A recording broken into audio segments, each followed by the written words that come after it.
The cycle of getting excited about a goal, going strong, falling off, regrouping, getting back to it is familiar to all of us. This roller coaster takes a toll on us and leaves us feeling like we are about to cancel ourselves. But what if a small shift in mindset could change our outcome, especially how we feel about ourselves? That's what I'm going to cover in this video.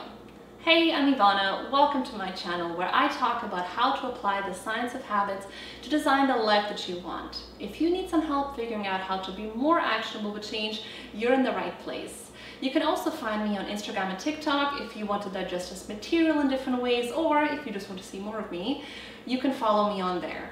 Don't forget to subscribe to this channel, like and comment on this video, and let's dive in. There is something to be said about how personally we are invested in our changes. We are emotionally invested.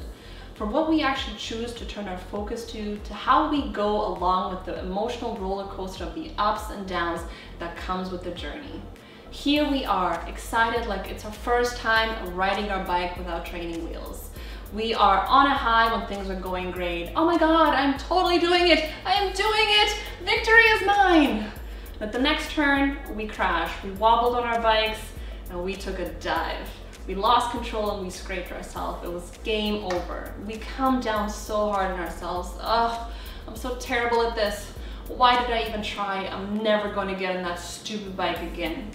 We are quite invested, too invested. Yes, being emotionally invested is great. It gives you the drive to move forward or even just to get started in the first place. But it's also not always very helpful. Whether the outcome is good or bad, we completely tie ourselves to it. Why are we so emotional? We are designed this way by nature to be emotional because it drives us to survive. We do a lot of things that don't make any sense, that are actually kind of counterintuitive sometimes. But why do we spend endless time taking selfies of ourselves, having pictures of our face on our phone, and having endless screenshots of memes? Why? Because we want to survive along with all the other people who are doing the exact same thing. It doesn't make any sense, but we're all still doing it anyway. Because our emotions drive us to survive, we need things that serve us to feel extra good, and the things that don't serve us to feel extra not so good. Which is why we tend to remember really well what actions are to be avoided a lot more than the actions which need to be repeated. We spend more of our resources making sure that we remember which experience were bad. Hence, we remember the lows as extra low and the highs as actually not as high as you would think. In the customer service world, we were always told that a dissatisfied customer is much more likely to share a bad experience than they are to share a good experience. People need to be prompted to leave a positive comment, but they are a lot more likely to seek out opportunities to complain about something. Hence, there are so many Karens asking to speak to the manager. Think of how many of you and your friends complain about services, products, or experiences you have had. You can probably go on for days about it. Not only do we like to complain, another thing too is we like patterns, not just on clothes, especially in behavior. We like to figure out a pattern and then use it to predict all future problems. Think of how many times you have jumped to a conclusion and given your 2 cents in a situation that you weren't actually there for, and said something like, oh, you know what, they always do that. You know, every single time I was there, this is what happens. Honestly, 103% of the time, this is what's gonna happen. Were you there? Do you know every person in every situation, really? No, of course you don't. You're predicting the outcomes based on a few experiences that you've had, and by few, this could literally be in one. That's more than enough for us to start making generalizations. We rely on these patterns and generalizations a lot, especially when it comes to things that have hurt us. This is normal and we do it to protect ourselves. No need to keep relearning the same message over and over if we can avoid it. It makes sense. So okay, we're a little emotional. I mean, seems to not have been that huge of a problem thus far. You know, we, the people, have been around for a few years. And we make some generalizations, okay, here and there, whatever. But take this scenario, for instance. You told yourself that you're gonna get up with your alarm and you're not gonna be snoozing anymore in the morning. This is it. And maybe you did really well for a few days and then you missed a day or two. And you see that it's not happening how you want it, so now you start blaming yourself. You're like, oh, I can't do this. I'm terrible. You know, this isn't so hard. I mean, other people are doing it. I'm never going to be able to get ahead. You're doing this to protect yourself. Who wants to keep doing things that make us feel bad about our abilities? No one I know. So this whole beating yourself down thing is to prevent you from getting more silly ideas and trying more stuff that you're not going to be good at. Why fix what ain't broken? We're getting up in the morning, aren't we? What's the big deal? What's the difference between getting up at 6:30 versus getting up at 7:30? Nothing. Why is this a problem? We do get down on ourselves from time to time. I mean, we can't expect to be happy all the time. And if we just had a little pity party and then we got back up and went back to it, it wouldn't be so bad. But what we wind up doing is we take it very personal. Oh, this is a reflection of ourselves. I'm the one that's in charge here. I'm the one that's putting myself through the motions. This is my fault. We get discouraged, we give up, we deem that this isn't for us.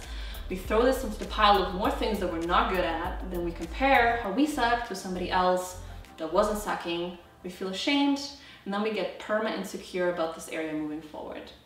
In order to cope and nurse ourselves back from a setback like this, we usually do all of the opposite things, all the things we try to stay away from. Oh, you want to get up early? Well, could manage? Okay, well, you know what? We're just gonna stay up super late now and we're just gonna get up even later. Whatever, I don't care.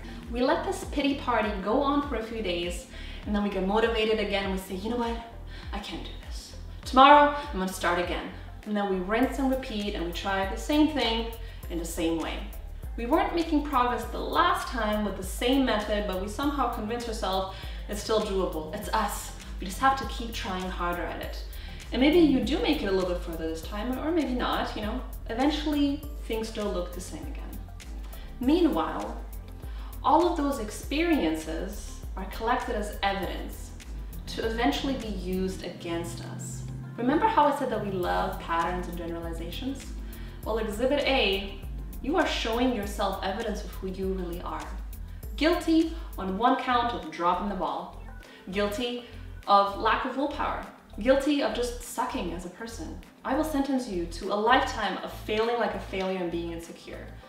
Now, maybe this doesn't happen quite like that or immediately, but over time, yes, this does happen. This is what actually goes on in our minds. Our identity is formed through all of those experiences. We learn who we are based on what we see ourselves repeat. So if you see yourself failing at things, you start to believe, I'm a failure. And when you think that you're a failure, then you start acting accordingly too. Do failures keep getting up and trying again? Do they attempt new challenges? Do they look for ways to tweak the process? No. The answer is no. So this doesn't sound very promising now. So what is the solution to prevent this from happening? Clearly, quit being a loser. I'm just kidding. That was a joke.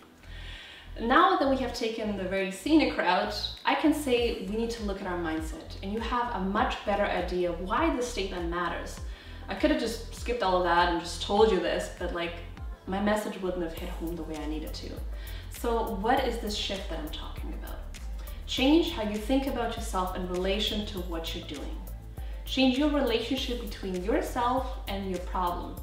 Think of it like having ingredients to make muffins. Okay, so you check your list of ingredients, you check what you had at home, and you're like, this is what I can make.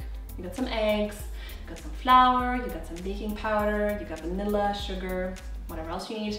You add those ingredients into a bowl, you turn on the mixer, and you get your batter. You oil up your muffin tins, you pour the batter in, maybe add some blueberries, some chocolate chips, or whatever you like, and you throw it in the oven. Okay, maybe like don't throw it, you know, place it in the oven. And after 20 something minutes or so, you're opening up the oven and you're upset. You were expecting creme brulee, not muffins. What is this junk? So you're upset and you're walling over wasted ingredients and like how you're not a master baker or like top chef dessert person, I don't even know. But you say to yourself, you know what, everyone ruins a few dishes. So you try again and you add your flour and your egg and so on. You pour your batter and you make your muffins again. And again you get muffins and again you're upset. What's the problem here? Why are you upset? You want a creme brulee, but you're not getting them and you're mad at yourself. Is it your capabilities to make creme brulee, or is it the fact that you don't have ingredients to make creme brulee? It's probably the latter.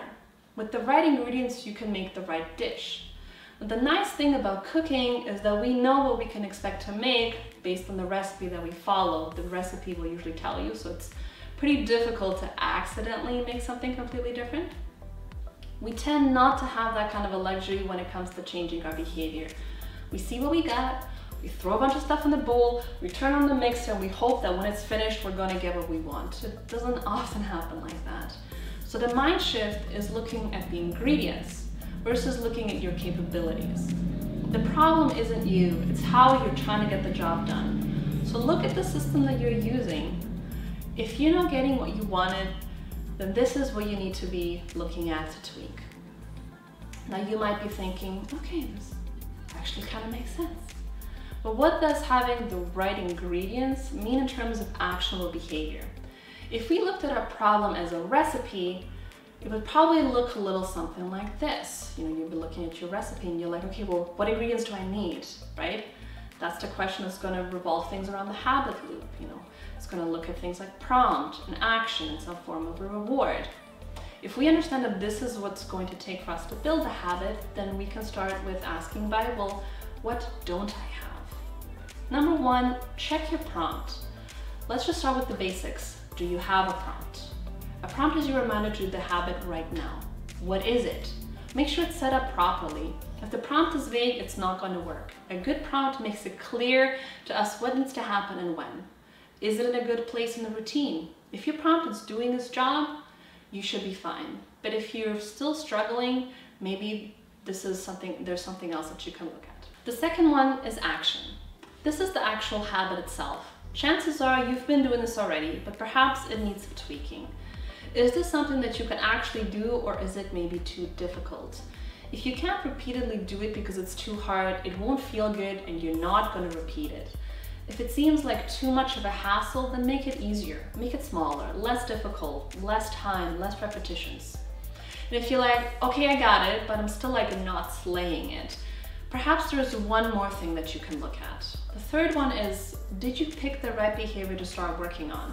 It seems like a weird thing to ask, but maybe you are attempting something that is just too difficult for where you're currently at. It requires too much effort, or it's too intricate of a habit that is tied to too many other things that it's just hard to change. At this stage, it's just disrupting too many things. So in that case, what is an easier behavior for you to start with? What are some lower hanging fruits that you can go for first? It's better to get moving on something that'll feel good, even if it seems like it's too easy to get tripped up on much more complex stuff. Approach the overall obstacle however you can. The key to getting through the setback is to separate yourself from the actual process and ask yourself how you can tweak the process, or how can I change something about this process. Check the ingredients and see what you can tweak there. It's not you, it's your method. Keep this in mind if something doesn't work, or just try something else. It's not a flaw in your character, it's just a flaw in the design that you're using. This gives you a whole other perspective on your challenge. And then in the end, it comes down to looking for the right combination of those components to find a sequence that's going to work for you. There isn't going to be something that's going to work for every single person. And the only and best way to know is just through trial and error. It's really just a game of exploration. So ask yourself these questions, see if that helps you identify some of the tweaks that you can make. And honestly, this mind shift is applicable to really anything where there is some kind of a process that needs to be applied. This goes way beyond just building an effective habit. Let me know what you think about this concept and how you can apply this in your life. If you like this video, give it a thumbs up, leave me a comment, and don't forget to subscribe to this channel. And don't forget, you can also find me on Instagram and TikTok. I will see you next time.